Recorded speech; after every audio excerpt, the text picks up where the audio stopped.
Hello my dear students. So today we will study next topic under the plant water relation chapter.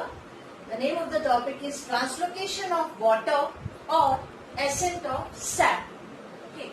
Now sap, what is the meaning of this word? So water is present in the plant body in form of weak solution of mineral and salt is called sap. Fine. Now, what is this translocation of water or ascent of sap? Now, here the upward movement of water from roots to aerial parts against the force of gravity. So, this upward movement of water or sap from roots to aerial parts against the gravity is called translocation of water or ascent of sap. In vascular plants, the ascent of saps occur through conducting elements of xylem, that is tracheids and vessels. Okay. Now there are three theories to explain this ascent of sap or translocation of water. So the first theory here is root pressure theory. Fine. Now here what happened? The plant absorbed water from soil by osmosis. Okay. This one is first. Now the continuous flow of water develops hydrostatic pressure in the roots, and this pressure is called root pressure. So because of the continuous water absorption by the roots, by which process? Osmosis. So that create the pressure is called root pressure. Now there are few terms, exudation and guttation. This is because of the root pressure, the result of the root pressure. Here we can see, so when the stem of well-watered plant is cut a few centimeters above the soil. Now what happens? Sap in the xylem flows out through the cut ends, and this phenomenon is known as exudation, and this takes place due to the root pressure. I think you have observed that also. कोई भी herbaceous plant आप थोड़ा सा soil के above level तक cut करिए एकदम से, then you can see some liquid is coming out, oozes out from the cut end. And that is because of the root pressure only. And this phenomenon is known as exudation. Okay. Now here, one more term is there, guttation. I think you are very much familiar with this usually during the winter season. That guttation is the removal of water in the form of liquid through the intact plant parts. Now here, it occurs, guttation occurs when the atmosphere is humid, okay, transpiration is low, and active absorption of the active absorption of the water from the roots is more. So when the guttation will take place, atmosphere should be humid, transpiration is low, and active absorption of the water from the roots. Or this active absorption, because continuous absorption is there of water molecule, that develops the pressure. And which pressure? That is root pressure. So now, because of these three conditions, अब क्या होगा? Now the effect of these is observed early in the morning, as the excess of water collects in the form of droplets, liquid phase, okay, at the spatial opening of the veins near the tip of the leaf or tip of the grass, okay, usually of herbaceous plants or the grass, right? Now through spatial glands called hydatodes. So through these glands, that liquid droplets will come and settle at the tip of the grass or tip of the leaves of herbaceous plants. Now this done because of this phenomenon is called guttation. And why? Because of the root pressure. And what are the conditions here?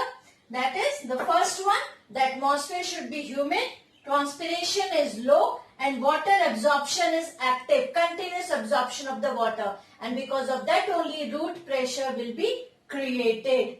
So these are the two terms, exudation and the guttation, this one. And this one is because of the glands which are present there, that is hydathodes. So through these glands the water droplets will come out. So this is done by the root pressure. Fine. Now come to the next is the capillary theory. Now what is this? See, capillary action is the ability of the liquid to flow in narrow spaces without any help but against the gravitational force. This is called capillary action. Fine. This capillary theory I can explain with a very simple example. See, just you can do that experiment in a home also. Take one jar full of water, okay, and you need white flowers with shorter stem. Only this much stem is enough, and the white color flower. Now you can do one thing, that take that water in the jar, okay, and color that water with any coloring agent. You can take the saffron also, pink color, okay, or any food color you can add. So that will become colored water. Now dip the flowers with that stem in the colored water and leave it for 4 to 5 hours.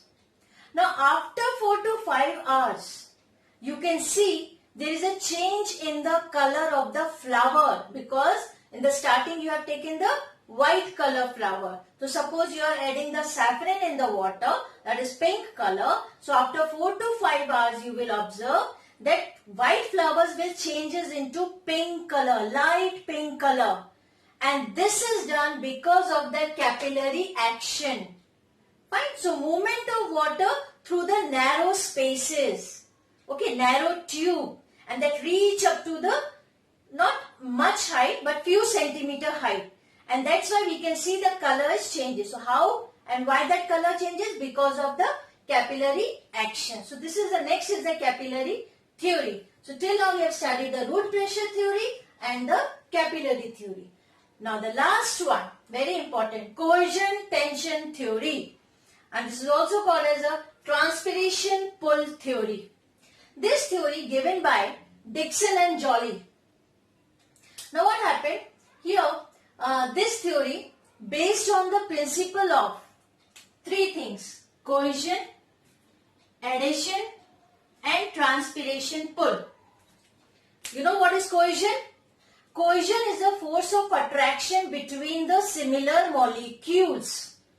Example means in this case we can say cohesion between the water and water molecules. Force of attraction between the similar molecules. Adhesion, this is the force of attraction between the dissimilar molecules. Now what dissimilar molecules? Water and wall of xylem cells.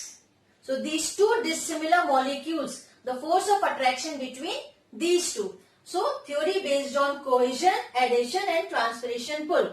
Now you know what is cohesion? Force of attraction between similar molecules, water and water.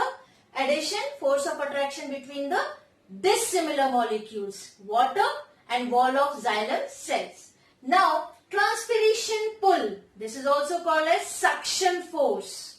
Now here which helps in drawing the water upward from root to the topmost part of the plant, up to the leaves. Now here the amount of water received by the leaves, okay, from the roots, that is used for the photosynthesis, and excess amount of water is released into the atmosphere by the process of transpiration through stomata.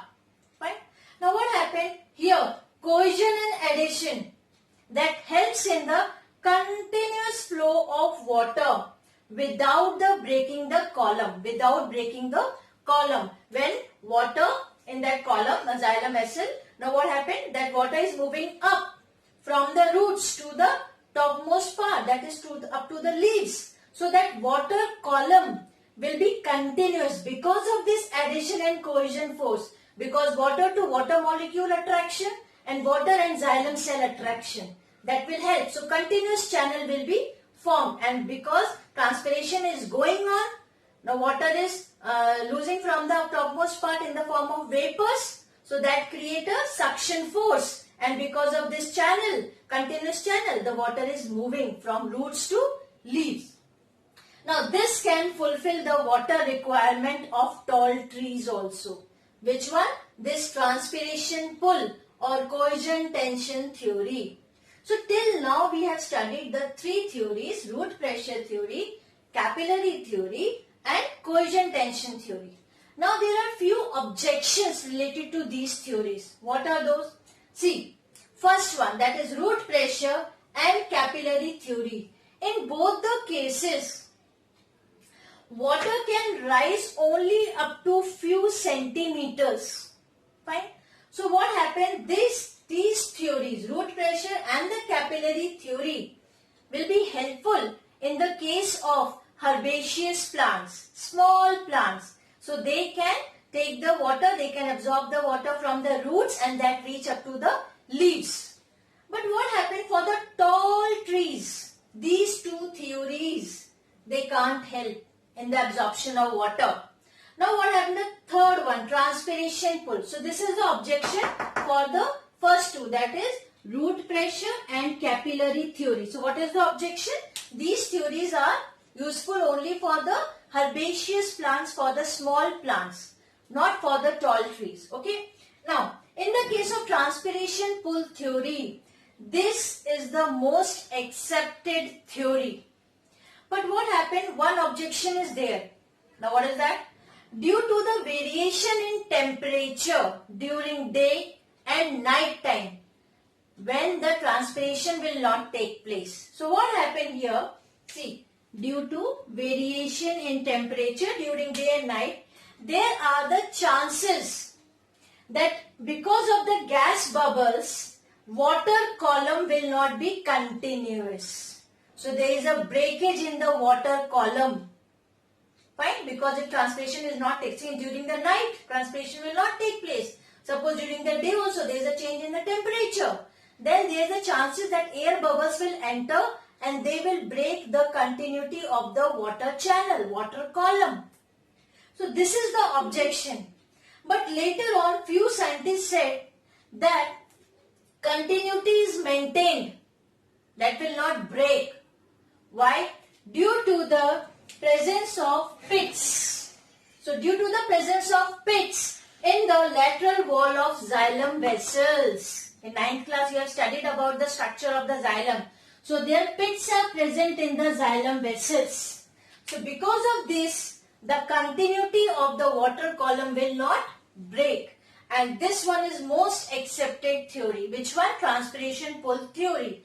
And this theory can easily provide the water to the tall trees also, from roots up to the leaves. And the main principle behind this theory is cohesion, adhesion and transpiration pull.